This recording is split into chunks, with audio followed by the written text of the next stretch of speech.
Good morning. I'm downtown Logan Brown, I'm just Braydon. and this is the Pickleball Effect Podcast.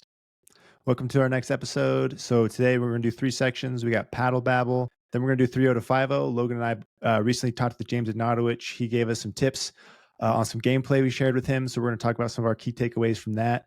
The video is up, so you can go check that out if you haven't seen it yet. And then we're going to go look at average Joes talking pros. Let's do it, baby.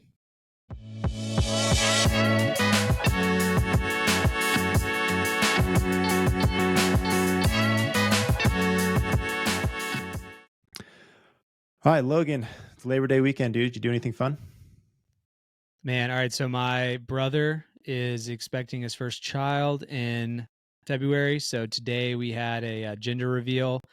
And what's wild about this is that I am one of four brothers, Okay. so boys in the family, right? So he's one of the four.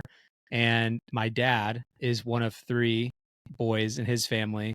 My mom does have a sister, but like we just haven't had that Just many girls in our life, and they found out they're about to have a baby girl today. So all right. yeah, So you're a recently minted dad. How old's your boy? yeah, a year and almost 9 months now. Yeah. What was your number one tip for the new dad? Number one tip. Well, I think go into it with a lot just unexpected and just try to roll with it as best you can. To me, like I'm more of a laid back guy, so like all the screaming and the sleeplessness was really tough for me. But I think just trying to keep your cool and understand that you can't control it.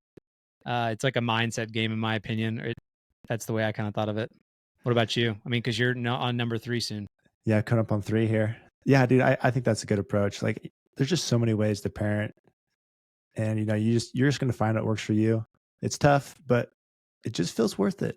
I don't know. How do you feel about it? No, I mean, I love it. I think the first couple months were really tough for me. It was like more of like a chore, and I was like trying to do work with that because I didn't have like any time off or whatever. And but now that he's at the age he is, he's like kind of talking and he's running around, and like this age is just so much more fun. It's really fun. Yeah, for some reason I thought he was younger, but yeah, he's like an adult now. Yeah, yeah. I mean, he's walking around telling me no. That's all. I mean, he knows some words, but definitely no. No, I don't want that. Yeah, that's a skill. Like, he should maintain that the rest of his life. It's good to Right. say no. Just say no all the time. Yeah, don't let him walk away from that. All right, dude. We are jumping straight into Pablo Babble here. We got some fun stuff. You like put this in here, what the people are about to hear. I was like, you're what?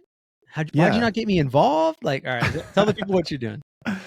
No, so throughout this process of reviews over the years, like, I've developed some pretty good relationships with some brands, and one of them is 60. So I chat with them every once in a while, and we just talk paddles, what he's working on, R&D stuff. So uh, Dell was telling me about what they got coming up. He ended up sending me a sample, and he said, I got 5 grams to work with. This is the paddle we're going to make. What's the best place to put this weight to maximize twist weight without adding too much weight? And so I got the paddle. I was playing with it, messed around with a ton of different positions with lead. I've done a bunch of lead tape experiments, and I made my recommendation of where I thought the best place was to put the extra 5 grams, and he's doing it. So he's Wow. gonna make that change or make that addition to the paddles as they go into the production phase. And so it was really fun to be part of that process of their up and coming paddles. I probably made him millions of dollars right there. I hope And you're getting some consulting dollars out of that. that's what I'm saying, dude.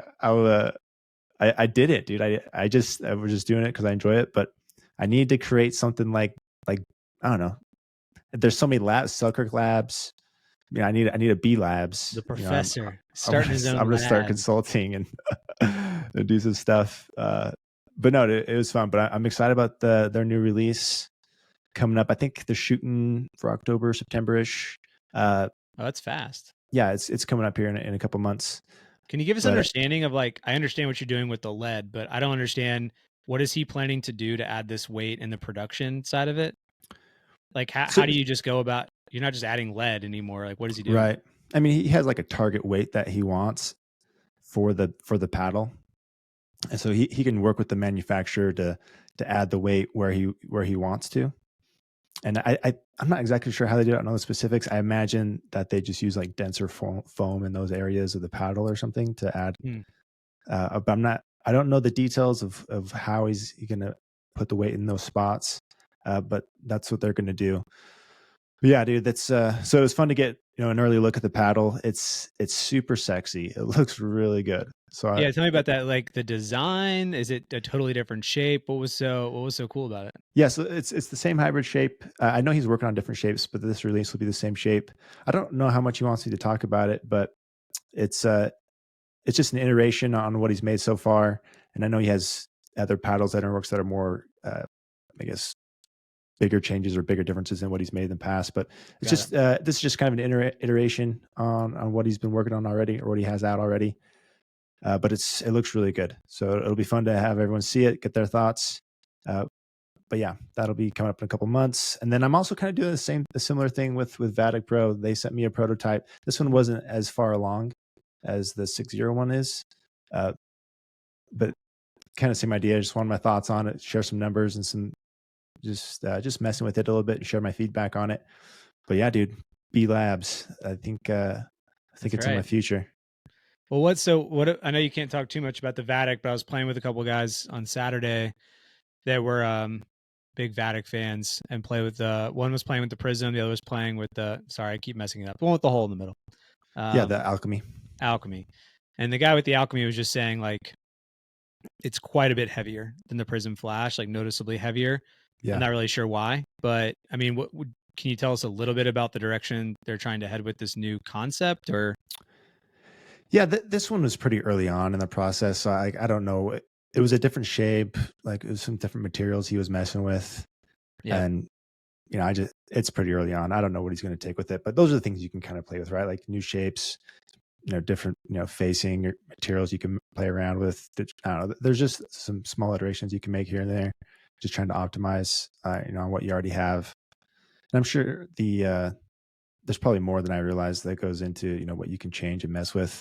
And like I didn't know the details of what exactly I was playing with. I was just kind of offering unfiltered feedback without knowing too much about technology, which I think is good because then Yeah. I'm not like biased or think it's going to play one way just based off of how I know it's built.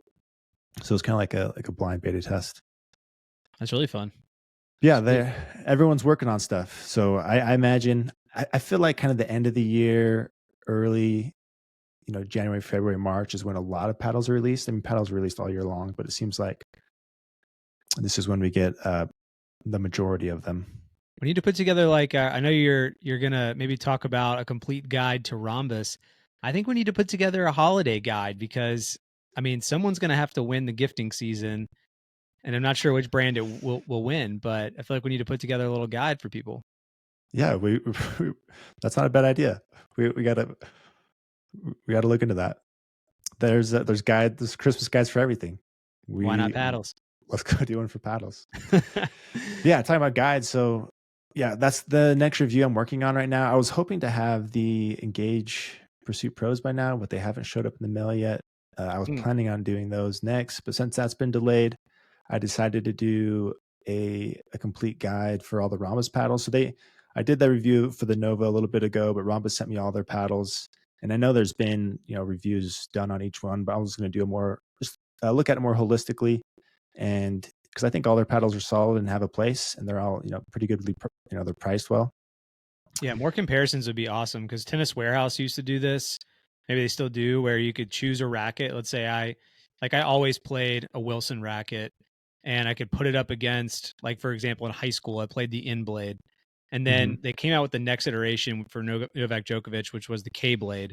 And so I was able to go on the website and like literally put them side by side and it would say, little head heavier, smaller face, yada yada. But like you have all those stats too. Yeah, that's exactly what it'll be. So like a lot of that information, is kind of scattered here and there, but I'll just be bringing it all together, sharing my take on it, making it easy to compare, the paddles in their lineup. And if you're interested in Rhombus, this is kind of a new take. I'm just trying something different for a review, and we'll see how it goes. But I think this could do well, as far as for people who like, oh man, they've heard of Rhombus. I think they're solid. Not sure which one I should get. What are the pros and cons of each one? and or even if Rhombus, has the right paddle for me, kind of deal. I can't wait to see it. What are you thinking? A couple weeks? Yeah, that'll probably be a week or two. So I played with them a pretty good amount this weekend, and I feel like I have a pretty good idea on how they compare and stuff. So now it's just kind of a matter of typing it up and putting the publish button down. Writing takes a long time, so it'll be a week or two. Yeah, if you're doing something you like, writing can be really fun. I don't know if I told you this, but I'm gonna try this, and maybe you can help out with it if you want. But I was talking with another YouTuber who does pickleball content, and I really like copywriting from the marketing side of things. And so I'm pitching this idea where I write a script and record it like a voiceover for like Major League Pickleball coming back in a few weeks. It wouldn't be for Major League Pickleball unless they want it, but I just thought it'd be a fun piece of content where I'll do like the writing and the voiceover and get somebody else to edit all the footage together that would go with the voiceover and make it kind of like a 20-second hype reel for the Oh, there you go. season. So Yeah, that'd be sweet. I don't know. Do it. That's the kind of writing I like to do. Yeah. Writing. I've always enjoyed writing. I've always felt like my written reviews are stronger than my video stuff. My videos, it's fun. I've learned a lot about them, but they're not, super high caliber as far as production value. But I've always felt like the content was strong there. But my written views, I kind of feel like is where my bread and butter is. I think you do great. I don't know if it has to be like something super fancy, but yeah, I don't know. I mean, the video adds value to the written too. And when it comes to like Google searches, like if you go search for a paddle, typically my written view is number 1 or 2. SEO. And so like when you combine those two, like the video and the written, I think Google likes that. Yeah, absolutely. Throw it on all the Google stuff. Can we stick paddles for a second? Yeah. What else you got? I saw this Reddit thread maybe yesterday or 2 days ago, and it was kind of interesting, and it made me take a step back for a moment. And maybe we'll pair this together with this will be our one in or out. But do you think we're being a little too snobbish with the brands that we talk about when it comes to paddles on the lower end? And I feel like we always talk about Vatic, we always talk about Rhombus, but this thread, there was a couple people in there that just like were loving the head. What do they call this? The gravity, maybe. Yeah, they got a bunch around that price point, I think. And then Chris Olsen put the Adidas paddle on his, I don't know, top 5 or top 10 under $100 paddles. I was wondering, like, have you tried any of these? Is there any validity that they're like worth it, or should every player likely just buy Prism Flash based on what the makeup of it and the price? So like, what do you mean by snobby? I'm not sure I understand. It's just kind of a joke in the sense that we only talk about specific brands. And I feel like certain players would I feel like I kind of put my nose up in the air at the idea of playing with an Adidas paddle, but I've never played with one. Could be great. Yeah. Yeah. Adidas, they have that reputation, right? Where like remember when we talked to Daryl in his interview and how he said it was important that you feel confident going onto the court with the paddle you have, like you don't feel embarrassed pulling it out. Like Adidas has built just the way that they entered the market and did things. They have that reputation of like, it's embarrassing to pull out an Adidas paddle. Maybe it doesn't if you're just entering the game, right? Like if you're just brand new, you're playing with other people who don't know as much, but as you get more involved into the community and people who can, know what the brands are and how they're seen, like you'd be a little embarrassed to pull out an Adidas paddle, But it could go the other way. Like if you show up at the court with an Adidas paddle and crush people, like that'd be hilarious. Yeah, there's this guy out of Utah. I can't remember his name. I don't know if he's sponsored by Adidas, but he plays with one, and he's phenomenal, and he wrecks people. That's the thing. If you're on that side of the spectrum, like you're an amazing player, and you can just show up and have people like give you side eye. It's like, well, I just mean like it'd be funny because people are judging them like, wow, this person can't be good. And they just go on the court and just tear you apart. Yeah, I mean, it depends on your personality, right? Like some people could care less, but if you do care, like about that, and a lot of people are self-conscious about those kind of things, like you might be a little embarrassed to pull an Adidas paddle out. But Rhombus and Vatic have developed a reputation of being quality paddles for a cheaper price. So maybe they're being a little snobbish. I'm sure there's plenty of good paddles out there at 100. That $100 range is actually kind of a funny area where there are really good paddles at 100. There's also a bunch of really crappy ones, and you have to just know which ones are good, because you can't just go buy anything at $100 and think it's going to be solid. But no, I've done some testing around $100 paddles, but not a ton. Like I haven't played some of those. I looked at that thread, or I saw it and read it too. I haven't played that Adidas one. I haven't played some others, but yeah, I don't know. Maybe we are snobbish. Stay snobby. We're going to play with what we want to play with. Check your Adidas at the door. Yeah, there you go. So I saw you put a note in here on our pod notes about bags. You've been looking at a new bag?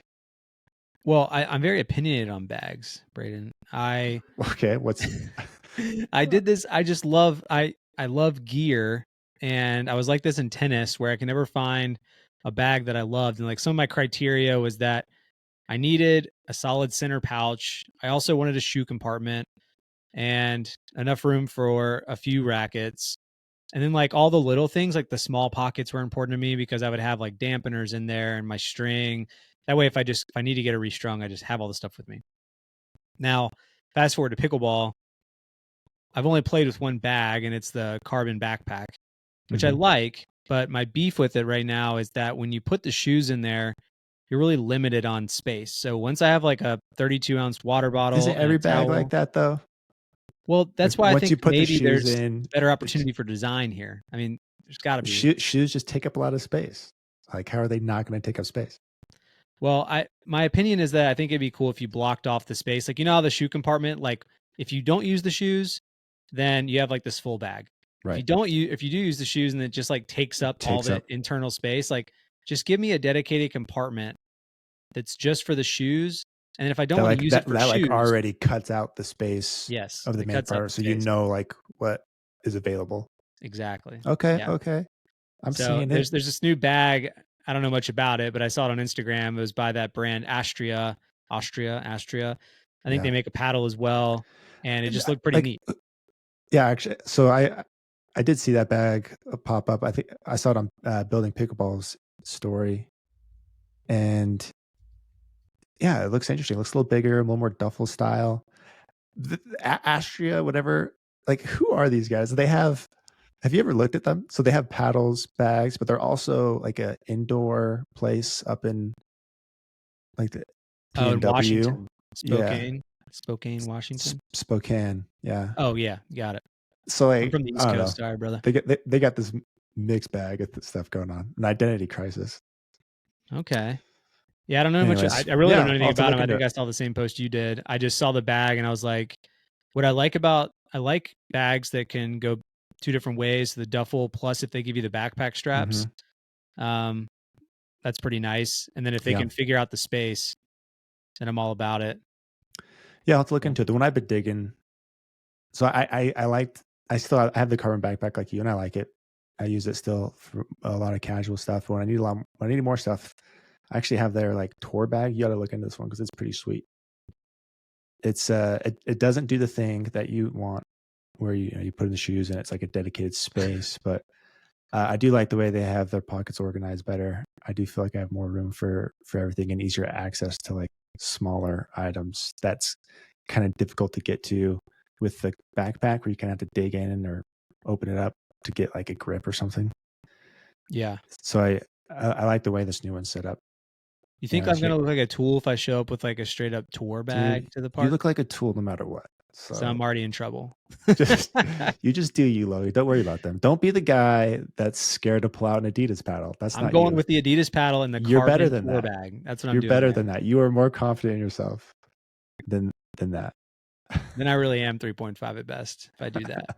But you do your thing. If they judge you, they don't matter. Judge Let away. them judge. I got a podcast, okay? I know what I'm doing. Listen here. Anything else for Paddle Babble, or did we hit it all? No, I think we're gonna do, now that we're talking about stereotypes, I think we need to do a piece of content around this. I don't know. Maybe we need to touch on it in a comedic way because I don't want to hurt anybody's feelings. But I feel like anytime you see somebody on the court with the brand new $330 Selkirk, you have a thought that goes through your head. If you see somebody with the Adidas paddle, there's a thought that goes Yeah. through your head. What are the thoughts? Like, Yeah, especially if you don't know the person already. exactly. There's just these stereotypes, and then if you see somebody with the Z3, it's like either an older gentleman that's beat it to death and maybe they're really good, or you're like, did you get this paddle from Walmart? Why are you playing that paddle? And then There's I this see the people with the dude that lives Franklin close too. to me that plays with the Z5. Okay. He's a good player. He does a lot of like lessons and coaching, and I can't talk him out of that paddle. He swears by it. And the Pro Ken Yeah, X too. I see a lot of people with love on those that. people exist. Yeah, Pro Yeah. Ken X is kind of bipolar, like love it or hate it kind of deal. But yeah, that would be funny. Like stereotypes based on what paddle you play with. Exactly. I think you could do a fun video like that, just like you did with the showing up acting like you're an amateur, and then you turn out to be a 5-0. Yeah, we could come up with some of that. That'd be funny. All right, Logan, let's jump over to the 3-0 to 5-0. So Yeah, this will be a fun little chat here. So you and I met with James Ignatowich this week. We showed him some clips of our games, and he roasted us. He praised us. We cried. We laughed. right. And we made it through. And I think we came out with some pretty good insights. So I want to talk about kind of what our takeaways are for that. But going in before we start this, I think this is kind of funny. This is funny to me. So when we were setting up this meeting with James, like he was kind of hard to talk to. Like the communication just wasn't very frequent. And like when I was emailing him, like I had you CC'd in there, and he just kept replying to me instead of like hitting reply all. And just anyways, just these little things. I'm like, James has never had a desk job. He No, is he never sat at a work email and had to, reply all or BCC anybody. yeah, like it was just kind of a funny thought. But like we're I got like 2 emails from him. I was like, yes, okay, he's responding. He said he could meet tonight after 7 p.m. Eastern time. So I responded. I'm like, oh, that sounds great. Let's do 7:30. Ghosted. Crickets. So I'm like, a couple hours later, I'm like, I know you were thinking Zoom. Here's the link that we want to use because I haven't heard from you yet. Nothing. Like then like 10 minutes before 7:30, he's like, bro, can we do this at like 10 p.m. tonight? I'm like, what? Okay. Yeah. I'm like, we got to get this thing scheduled or it's not gonna happen.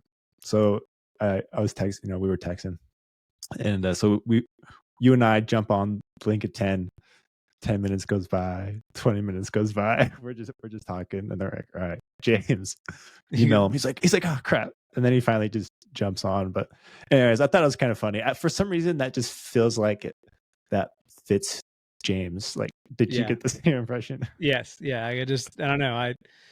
I mean, when we did our podcast a long time ago together, he might have been late too, but I feel like it was only like 2 messages total. It was like, want to do tomorrow? Yes. Here's a link. What time? 7:30 or whatever. I don't know. It was just like, that's all we did. It was like no back and forth beyond that. Yeah. Kind of funny looking back, but it was annoying. James, be more prompt. Okay. Go watch that video. Yeah. He'll do us. He loves us. Yeah, that's right. Okay. So yeah, we did, 15, 20 minutes going through your clips. What were your key takeaways from what he said? Yeah. I mean, for me, I think my placement on the court, my positioning, and just being aware of where my partner is, and who I'm playing against on the other side of the court was really interesting. Like, I'm certainly trying to pay attention to maybe some weaknesses that I'm seeing, but I don't know if I'm doing a good enough job right now paying attention to like where I'm standing, where the next ball is I want to put on the court, and like how that correlates to where I should be standing as soon as I get a counter or I get their next shot.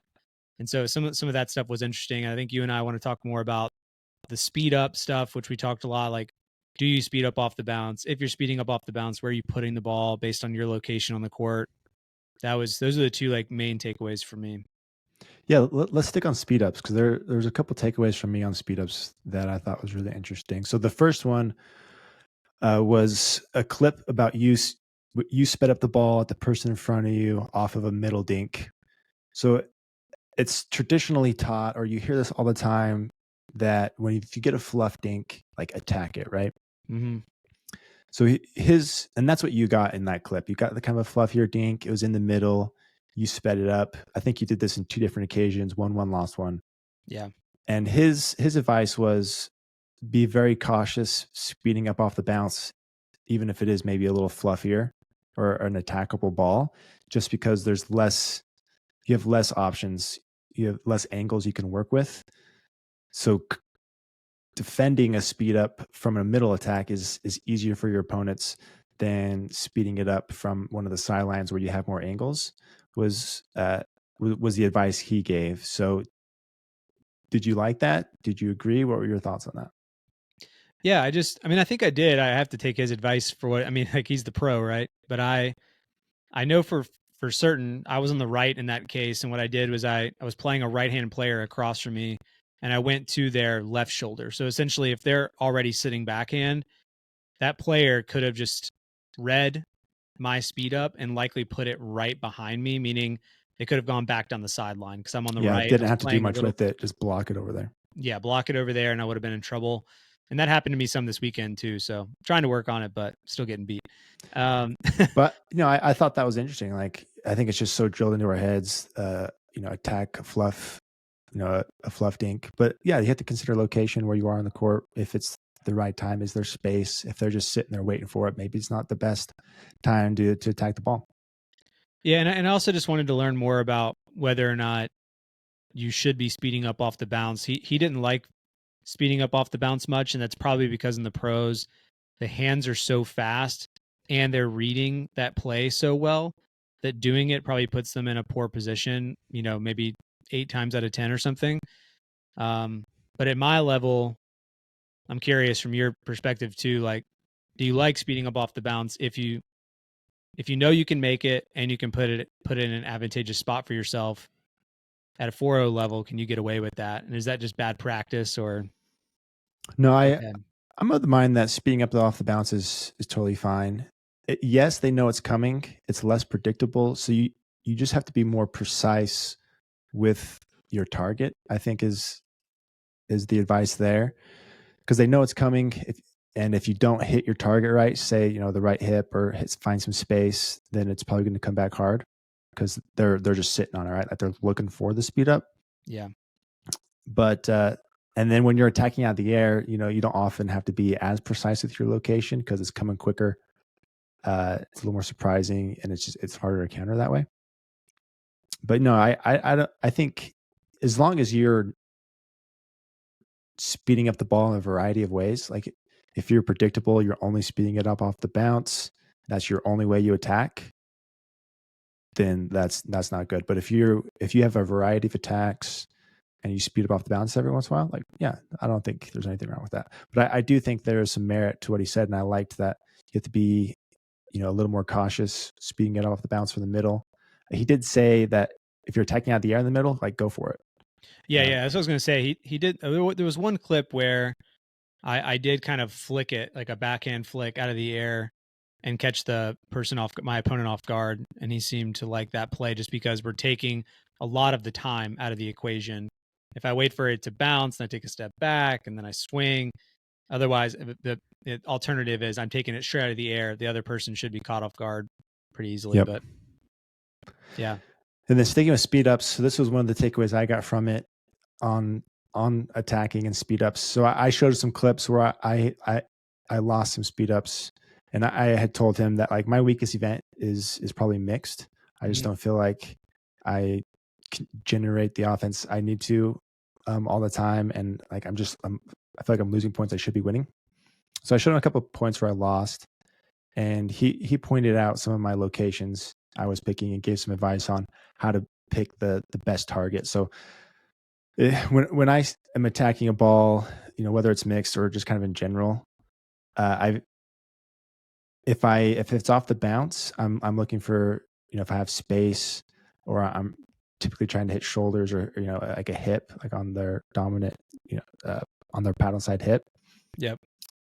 And his advice was like, yes, those are good, but you can take it up a level and look at the preferences of the player in front of you. So in the context of mixed, he said it's common for women to do a two-handed backhand counter, And if you see that your opponent in front of you likes to do that, then attack their forehand side, because it's going to be harder for them to defend, because Yep. they have two hands on there. And I thought that was interesting. It's like, I think sometimes I did that anyways, but never really put a ton of thought into it of picking that target on that person. So like knowing your opponent a little bit, looking at their tendencies. If they don't hold the two-hander, attacking the forehand isn't the smartest shot. Looking for shoulders, looking for dominant side hips is probably better, or looking for space. And so just knowing the kind of the style or the preferences of the person in front of you can play a role in your speed up locations. And at his level, or like he plays the same people every week, and so he knows everyone's kind of weaknesses and strengths there. But he's like, the quick way to test it is, early in the game, just speed one up at their body and kind of see which way they slide. They slide backhand, or they slide forehand, or they just stand there and counter. If they just kind of stand there and counter, look for space. If they slide, then that can inform on your speed up locations. I thought that was really good. So that's something I'm going to start paying attention to. And then the other kind of speed up tip he gave me was to be a little tighter with my swing. Like I've always felt like I had a tight swing on my counters. Mm-hmm. But he suggested make it even smaller, especially when you're counting on the forehand. So I think I would go back, to maybe level with my body when I swing, when I take the ball back, and then try to counter there. But he said don't even take it back level with your body. Like keep the paddle out in front of you a little bit and just like meet the ball. Is kind of the thought there. Just meet it out in front of you and just punch it down. And he said typically you'll find that you have enough power there anyways. You don't even need a backswing. He's like, just meet it and punch it. So that's something I'm going to go drill, is just meeting the ball out in front, less swing, and see if I can, get more balls back that way. Yeah. I mean, I think that's definitely like high level stuff. You're playing at a level where the ball's coming at you really fast, and every, millisecond you can save with less of a backswing. Any level, I think that's beneficial. Yeah. And I mean, I was thinking this too, as he was giving you that advice, like, I think that's a hard one to understand whether or not you're doing better. I mean, of course you want to just make more of the shots, but I do think it's really easy for people to film themselves. Like I bought like a little $20 tripod. That's how I film my clips. Yeah. And I put my phone in it, and I think that would be a cool way to learn how you're playing and see your weaknesses. Yeah. Film is great. Like I'm going to film stuff, after this, and I can look at if I'm taking it back or not. Because those types of things, you just don't know until you see it, right? Yep. We need to talk about the triangle. Let's talk about the triangle. Yeah. Oh, yeah. We had some comments about the triangle, and people were a little confused. And I thought maybe I could try to give my interpretation, and then you could bring your interpretation, just to see if we're on the same page. Yeah. Let's talk about the triangle. And like, just as like high level, this is like a combination. This is like a 1-2 punch kind of type attack, where it's all meant to kind of flow. Like it ends up being 3-4 shots, but it's all predictable. And so yeah, tell us about the triangle and what you learned about that. Yeah, so I'll explain it from the clip that he brought it up in, from what I was seeing. So I'm playing the right side, and what I was doing is, it might have been out of the air, it might have been off the ground, off a dink, but I sped up, and James was bringing up this idea of a triangle. He's saying, if you're on the right side and you're playing a right-handed player across from you, the better bet is to go to their right shoulder. So you're kind of chicken winging them at that point. And he was saying that if you go to the right shoulder, odds are, even if they get it back, the ball's going to go middle. So what I just did there is I took my right hand, I sped it up to this shoulder. So that's one part of the triangle. Then the ball comes back towards the middle, which is the other line of the triangle, in which case my partner should be more towards the center of the court, defending that next ball, whether it's a reset dink, or if it's getting sped up and he can counter and put it away.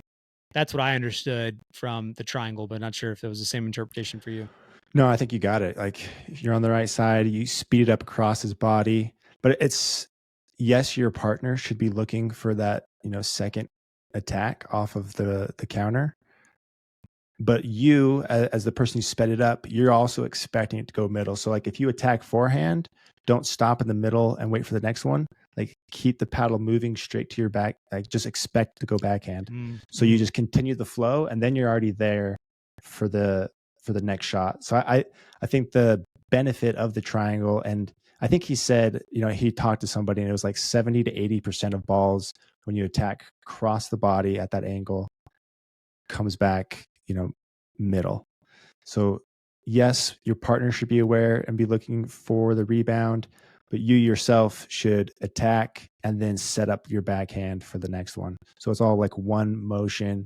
You're set up and ready, and you're in a better position to rebound or recounter. I don't know what you call that third shot, but it's like a combination play, a little 1-2 punch. So you go across the body, look for it to come back on your backhand, and then you finish it.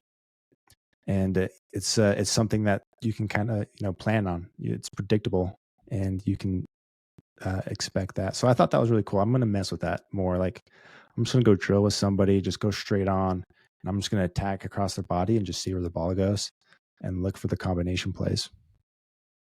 Yeah, it's a good idea. Can I give you something that I came across yesterday Yeah. that I like your opinion on? So here's the scenario that I was getting beat on a couple of times, and I'm curious, like, I'm sure drilling it would be the answer, but for someone who probably, I don't really have a lot of time to drill, going out to the court a couple of times a week and just playing. Mm-hmm. But essentially I was playing against a 4 or 5 player. When they had the opportunity, they were driving at me. Really didn't matter if I was in the right or the left, but they would drive towards the middle, but at me, if that makes sense. Well, like a baseline drive. Yeah, baseline drive, but the person was quick. So what they would do is they'd slam it at me, and then they would cut across. What do we call this? Last time we were talking to James, but I called it cheating the middle, but I think he called it crashing. So Yeah, a he's little shake and bake. yeah, and what I didn't get caught on it every time, but because the ball's coming so fast to me, a lot of what I'm doing is pretty much just blocking the ball, and I'm putting like a little bit of backspin on it. That's like And the it way just floats a little bit. it's floating just a little bit, and he would come across and rip the next ball right down the middle. And I got beat on it a few times, and I was thinking, like, if I could see this ahead of time, I could go behind him because I know there's no one there.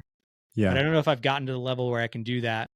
The next part was I could probably try to drop it more towards the kitchen, but I don't know if you want to really bring your opponents in. So I wanted to see, like, even at your level, I'm sure you get bangers that are hitting the ball pretty hard. Like, what Oh do you yeah, do in that 100%. situation? Yeah, and to be totally honest, this is actually part of my game that I have been working on lately, Mm, because I've recognized that I get beat similar ways. Like when someone drives the ball really well, I can leave it up for them sometimes. And so what I've been working on, there's kind of like there's like two levels of it. One is just blocking it straight down, keeping it soft, drawing them in, but not giving them not leaving it up, right? Like you got to angle your paddle down, but like just not trying to do anything with it. It's not an offensive shot. You're not trying to punch it back. You're just, angle your paddle down a little bit and just punch it down, keep it soft, and just don't give them that opportunity to leave it up. Like it's easier said than done. Like yeah. it's hard to do that, but that's kind of the first play. But even before that, like the position you're in when you receive the ball is important. I think a lot of people will have it, like they'll return it, they're running up to the net, they drive it at them because they're still running up to the net. And if you don't split step and have a strong stance, and you're kind of moving as you receive the drive, you're much more likely to pop it up. So the first step is just, make sure you're in a solid position, even if you're not all the way to the kitchen. If you're 3 feet off the kitchen, like it's okay. Just stop, get ready to receive it, and then you'll be able to handle it better. So first is just split stepping. The second is just, just blocking, not doing anything. It's not offensive. It's a defensive shot. Just block it down. If you can, block it across court where they have to run really far for it. Because the person that drove it is still in the back of the court. So if you can angle it to the other way, that's good. And Yep. then, so I've been working on that. And the second thing I've been working on is just like punishing them for it. Like a lot of times like I see people who can handle this stuff well is when the ball drives at them, they're punching it hard back. Like they take your power and send it right back at you. Okay. Yeah. That's something I'm not good at. And I've been trying to like punish people for driving it. Driving. And if you can, my theory is if I'm playing someone that likes to drive it, if I can do that early, just punish a couple, then they'll just stop, especially if Yeah. they're crashing. Like if their partner's crashing, and if you can attack it at that person that's crashing, like you're going to win the point. I'm not very good at that, but that's kind of like the more offensive approach to it. And so I'm working on that. But yeah, I think the easiest play is just more defensive cross court, try to keep it down as much as you can. And then eventually hopefully we can be a little more offensive with it and do more with it. Like if someone gives me a weak drive, or even you, I'm sure it's the same. Like if they give you a weak drive, like you can punish it. But like we're talking about the people who are really good at it. Yeah. And yeah, dude, I'm like you. I need to go get some reps and We should work get on some that. clips, and the next time we do we do a 3-0 to 5-0 with a pro or somebody, that'll be something we could talk about, because I have a lot of problem. I have some problems with movement too, like where even when I drop, I get in my head like, should I crash all the way? Should I crash and split step in no man's land and just wait for some ball to come back? And I have a lot of thoughts on that actually. That'd be fun. It's a fun topic. Yeah, So I'll it happens get you every some point. clips and we'll do like it. that's something that happens every point, and you need to do it right. Yeah, absolutely. Cool. Let's go to Above Average Joe's Talking Pros. Tell us what we got here. So much stuff. All right, so everyone's aware of the MLP and PPA stuff. We have talked about that, it's not over yet. Yeah, not over yet. So we'll talk about. There's still news coming in about it, I guess. Yeah, we'll talk about the latest there. I mean, APP made a pretty big announcement that's about going to Australia for a 600-person tournament soon. Yeah, APP is all of a sudden in the conversations lately. Well, I'm curious if you're in or out on the idea that are they going to be the tour that really takes it internationally and brings a success internationally? I think it's brilliant. I really do. Like it's going to be a worldwide sport. It is already, and they're the only ones that are making an effort to make a worldwide tour. Have you heard of NPL? National Pickleball League? I have, but I don't know details. Are they doing anything cool? Well, they just followed me on Instagram this week, and I never heard of them, but the branding looked really good. Like it looked like a clean account, or a clean brand, but it looks like they're based in maybe Australia. It wasn't national as in the United States. Gotcha. And it looks like they're promoting a big tournament. I can't remember if the prize was 25K or 125K, but they're making a big deal out of this tournament they're throwing in Australia soon. And I don't think it was the same one. Is pickleball, I don't think pickleball skill is quite as developed outside of the States yet. I think we should just move. We could be pros in another country. That's our chance to be a low-level pro. Who's the guy who owns 6-0? Dale. Yeah, he lives there, right? He'll be our paddle sponsor. Boom. And we just crush it. We're just gonna live it up in Australia. Man, okay. We'd probably get smushed. Let's be real. We're just so. We would. Let's do the pod. Let's be real. I'll keep it at the pod. Yeah, I can't make it. I can't make it out there. We're not that great. Everyone thinks they're better than they are. Yeah. Well, I mean, speaking of the APP, you and I were chatting this weekend. We saw that MLP heads were at the tournament this weekend talking to Ken Herman. Yeah. What do you make of that? This is fascinating. What did you get from that? What are your speculations? I already had I had a little bit of inside knowledge. You knew before it even happened. Kind of, because I had reached out to. Oh, here comes another Logan story. I did. Yeah, this is it, man. Hold on. Let me tell you who I reached out to and who I got responses from. So, I mean, I definitely reached out to Eric Roddy because him and I did a podcast before together. And then I reached out to Andre Mick, and Andre Mick's been kind of bumping up into the men's doubles side of APP. So these are APP guys that are also signed with MLP? Well, one's PPA and one's MLP. Oh, okay. But Andre signed with MLP. So as soon as I saw the announcement, I was like, I'm going to DM this guy and see what's going on. And he had just mentioned a week ago that, hey, as far as he knew, like he was green lighted to play.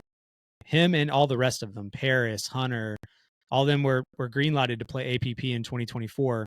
Their contract didn't stipulate they couldn't. So that made me think right away there must be something good there, because Ken Herman hasn't been making a fuss about this. Connor Perdot is, and not to say he's crying, but he's in Yahoo Sports, getting pretty upset about this whole thing. And Ken is just sitting back. And I'm thinking, there's no way Ken is letting his top 10 talent just get demolished or eaten up by the MLP. Kenny and Kuhn are talking. Yeah. So to see them all there together this weekend was interesting. That they would go out They in were like, public and get photographed. But there's like photos of them like hugging each other and stuff. Not this in like a feels like weird way, but Succession. Have you like ever a seen Succession? no. Oh, But it so sounds like I good. have if I'm watching Yeah, you're it watching happen it live. unfold in real So life. I've seen Succession then. Yes, this is it. But yeah, so I don't have much news beyond that. But just don't be surprised if I could see the MLP buying the APP altogether, making Ken Herman and whatever those guys, whoever owns it together, making them minority owners of the MLP, which will be worth way more than what the APP will be, and them just growing together. And Yeah. APP already has all the group together that can do, like, imagine the logistics and operations that goes into a week to week tour. A lot. MLP hasn't done that before. Right. Their events are spread out by a month So or more. APP has the operations part down. They have the relationships, the venues. They even have some pretty good deals, right? Like with TV stuff. They've tried, yeah, but I think with this they'll get even better. Like, I think this weekend was only ESPN Plus, so it's difficult for some people who don't have it. That's like a paid Logan has it subscription thing. though. Of course, dude. My football game was only on ESPN Plus this weekend. That's why I have it. For these specific reasons. Are you doing a fantasy league? Yeah, but this was college football. Oh, okay. Oh yeah. College football was this weekend. Yeah, That was some howdy big toddy. stuff. Who's your team? Ole Miss, University Ole of Miss? Mississippi. Did they win? Yeah, but this is like the cupcake weekend. We won like 73-7. We're not really Right, that good. Are you guys ranked? Yeah, preseason 22. Okay. So we'll see. We're in a really tough division altogether, so it happens every year. Yeah. All right, so let's talk. We got PPA Cincinnati coming up this weekend. I checked the registration, and it seems like all the major people are registered. Are people going to be no shows? I don't know, but as far as I can see, I haven't seen anybody saying they're not showing up. Like, kind of seems like business as usual almost a little bit there. Yeah, I mean, the only person I didn't see so far was Zane, and I think Zane's already got a bad taste in his mouth anyway. But he may have decided early. He did that post about like why he chose MLP, so he probably doesn't want to show his face at a PPA event. Probably not. And he tweeted at Connor and said like, "Hey, when am I going to get my money?" So he's probably just said screw it, and he knows they're not going to come out. I wish he'd just show up. Yeah, what if he just showed up as a fan? He just like hang out with his friends. He doesn't want to give them his money. He's not going to do that. No, he'll get snuck in. He'll get like a VIP pass. He's going to sneak in. Yeah. When I was at TOC, I thought about making a video of me sneaking into the championship court because I didn't buy tickets for it. Oh, you didn't buy the ticket? Yeah. I was like, that might not be a good idea if people actually watch it. They had it really well, like secured for the Charlotte one. Like it was truly only one entrance to get into the championship court, unless you were off a wall. I think I could have snuck in. It might have been funny, but I didn't have the cojones for it. Dude, that would have been kind of funny. Especially because I don't think that's something that's like very criminal. They're not gonna. I mean, worst comes to worst, you can give them the money. I don't know. But yeah, so PPA Cincinnati, it starts Thursday. A couple of just fun partnerships, I think. So Riley and Jesse Irvin are going to partner up again, whereas Lindsay's playing with, I think, either Jay or DJ. I think it's Jay DeVilliers. And Leia and Federico Stackshrewd on the mixed side, I think, will be fun to watch. But pretty much business as usual. Catherine, Tyson, Ben Johns, Anna Lee, all should be there. So pickleball's back this week, which would be good. You want to tell us more about what happened with the MLP? The big news they dropped, I think, Thursday, Friday. Oh yeah, we can talk about that for a minute. So the big five, the big five people who were holding out was the Johnsons, Dylan, Gabe, and Milan Rain, right? Like they're all kind of are they all coached by mom, like the mom Johnson? Yeah, I think they're all Julie Johnson, I think her name is. Yeah. Anyway, I think Julie Johnson, she's brilliant. She held out for the Johnsons when they were finding a paddle sponsor. She held out here. I think they're going to make a movie about Julie Johnson someday, the same way they made a movie for the Williams dad, the king or whatever. Yes. Anyways, so they were kind of the last major signees. They win MLP instead of PPA, and that was just kind of like the dagger, right? For PPA, it's like, okay, MLP has the talent. They have the star power, even though they don't have Ben and Anna Lee. So this was kind of viewed as kind of the last straw for PPA and what happens next. So right now it looks like MLP is in the driver's seat, Yep. and they seem to have won over a lot of fans. There's a lot of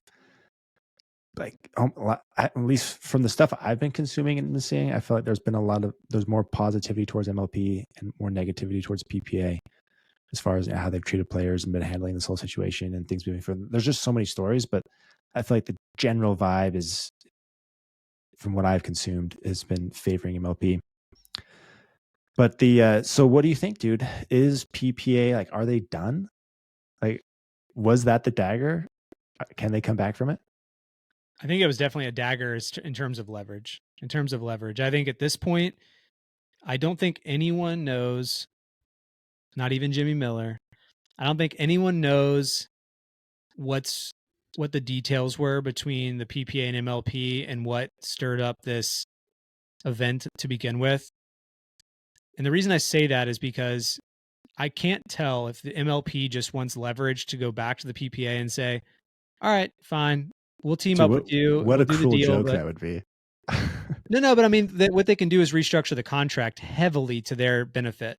Whereas Sure. before, maybe the It PPA seemed was like it was saying, very like, PPA favored. yeah, we're going to do 40 events next year and we'll keep your 6. Maybe we'll expand you to 8, but you have to do it on these weekends because we've already, and they're like, screw you, like, we'll do whatever we want. I don't know how bad it got. So if it got really bad and they're going to go team up with the APP, I think the PPA might end up being the APP. What we kind of know as the APP today, which is kind of the lower ranked Yeah. players. I mean, PPA's Like, got there's still 5, talent, but but people don't really watch it as much. it could literally flip. Yeah, flip. Yeah, it'll be interesting. I mean, there's still talent in the PPA, right? But it feels like it's going to be very lopsided. Like, but no one's going to challenge Ben and Anna Lee. I don't know, it just seems kind of boring. I mean, Championship Sunday is going to have to be Julian and Matt Wright versus Ben and Colin. Yeah, so the script is kind of written for them. How the tournaments are going to play out, which isn't always fun. Like, even more so than it was already. And then, like, what was interesting is, like, PPA started posting a lot of different people they were signing. Like I feel like I watch a lot of pickleball. Like, I didn't know 3/4 of these people that they were, like, signing. Yeah, And I don't think I was the only one that felt that way. I think But they went and picked up like tennis players. No, they did get a handful of tennis players that are bigger there that might be making a move over. But even if they are, right, like, they still need development. So, like, the way I'm seeing this is, it takes about a year or two of high level play and consistent training to get to that elite level that a lot of players are at right now. Yeah. Or that, like, the top players are at. So realistically, when you compare this to other sports, it's you could be an elite player much quicker than anything else. And like, you could become pro quicker. There's just not as many people doing it, right? But it takes a year or two to develop that talent. So I feel like MLP has 2 years to become the tour before the PPA can develop their own talent and start competing again for viewership. And so that's kind of how I see it. I feel like MLP has 2 years to squash the competition, and if PPA can hold on for 2 years and stay relevant in the current situation, then I think they could still be around. I don't know. Do you agree with that take? What do you think? No, I definitely agree with that take. The one thing I just kind of thought of that no one's really talking about yet is right now there's only like a real number of places you can play pickleball and host these tournaments. I'm surprised no one's talked about the leverage of that. And what if the PPA locks the MLP out of places to host their tournaments? Like, the PPA could go to, well, think about it. They could go to Lifetime and say, Lifetime, we're going to guarantee Do you like a X amount contract of with money Lifetime? over the next 3 years. Hmm. And a part of this contract is that if the MLP or APP wants to come through, it's no. It's only us. It's like if the MLP couldn't even go with their tour because they don't have any place to put That's the tour. fascinating. But we have to do some fact checking on that. Like, could they lock them out of enough places? I mean, I feel like there's a lot of places to play now. I'm just saying, but it's not so much places to play. You have to like have an infrastructure of sorts, bathrooms and courts, and I mean they put the little stadium seating in and stuff. So but you're saying there's a limited supply of professional venues that someone could go lock up. yes, with contracts just like they are players. Oh, interesting. That, I mean, I like that could happen, I suppose, but I just don't have enough information on the number of venues there are, like if that's even possible. Yeah, But I just know that like isn't supposing there is a PPA limited. lifetime? I don't know. I don't ever look at venues. I just watch. Yeah. But it seems like APP and PPA haven't had any issues finding places to play, and they do, combined like what 60, 80 tournaments a year. So it seems like there's a lot of places to play. Just a hot take. I don't know. Yeah, maybe. Well, there we have it. Anything else on the agenda, man, or did we get it? I think we ran through this. We did a good job. Well, we'll close it out there. So thanks everyone for tuning in. I hope you enjoyed it. As always, please subscribe, leave us in the comments, and we'll do this again next week. All right, folks.